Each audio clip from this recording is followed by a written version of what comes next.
Do we all remember this brother who gave a testimony at a time that his finger was cut and grew back? Here is what God did for him this time around. I know you have not recognized me. That's why you are still sitting down. The bros with what? The cut finger that grew back. I am back again. Praise the Lord. It happened towards the last week of July. The Lord was laying it in my heart to give a testimony of good health for my family, because we have been healthy, no emergency, no hospitalization, nothing. So I was trying to package the testimony as, okay, I will do it later. But on the 30th, the enemy struck.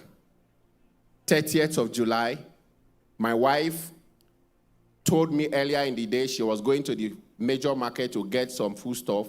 I gave her money and I left. So 5 p.m., my children called me. I said that their mommy cannot move. She cannot talk. I said, give her the phone. He said, she cannot talk. She cannot move. Already from the background, I was hearing few of them praying, some crying. I said, okay, please run to the neighbor downstairs. Call the neighbor so that I will know what is actually going on. So the neighbor came upstairs and found that the situation was terrible. They called me back and said, which hospital do you use? I gave them the address. I said, my son will direct you to the hospital while I'm coming from where I am. So I called the doctor. They are bringing my wife. I don't know what the situation. I'm not at home. She wasn't sick when I left home. She was only taking malaria medicine. And she went to the market. She was not in any way feeling any sickness or thereabout. So they took her from the house to the hospital. And they told me that they couldn't carry her. She was heavy, lifeless. She wasn't breathing then. She was heavy. Before the 5 women could take her from the up to the ground floor, it was a war for them. So they got to the hospital. 2 minutes they got to the hospital, I was also there.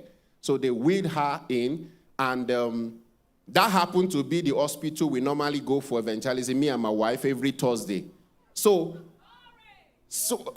they wheeled her in, and the doctor, the owner of the hospital, was also available. So they were attending to her. And I noticed a particular pattern. The mother died in my hand. I took her to the hospital. The process and the way she was behaving and everything was going towards that direction. And the Spirit of God saying, are you just watching? Immediately I heard that voice. I landed on the floor of the hospital. And I said, oh, earth, hear me. You will not take this body. You will not accept this body. This body will not be broken. It will not be scattered. Her blood will not be spilled until I say so. And I'm not saying so right now. So the doctor was with me, because whenever we come for evangelism, she normally follow us world round. So she was in agreement with me, and within the next 10 minutes, she jetted back. For you to understand, life was going out of her because the leg has started drying. Life was going out of her. So the plan of the enemy did not materialize. The Lord reversed it.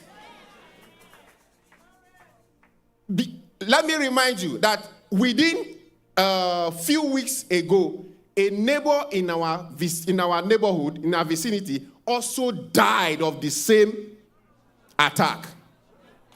You understand? So back home, they were expecting us that very day to hear the news that she did not make it.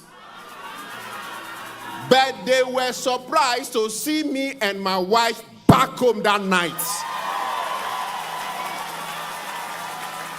Yeah. So what the enemy planned did not go the way the enemy planned. My wife is healthy. My wife is strong. So I need to remind you what she told me after she came back. She said those period she was with her dead mom. So it was actually a pattern that wanted to repeat. But to God be the glory. For the apostle of our generation, for the invention of the old earth prayer, it can only be God. It can only be God. By now, my enemy would have been telling me sorry.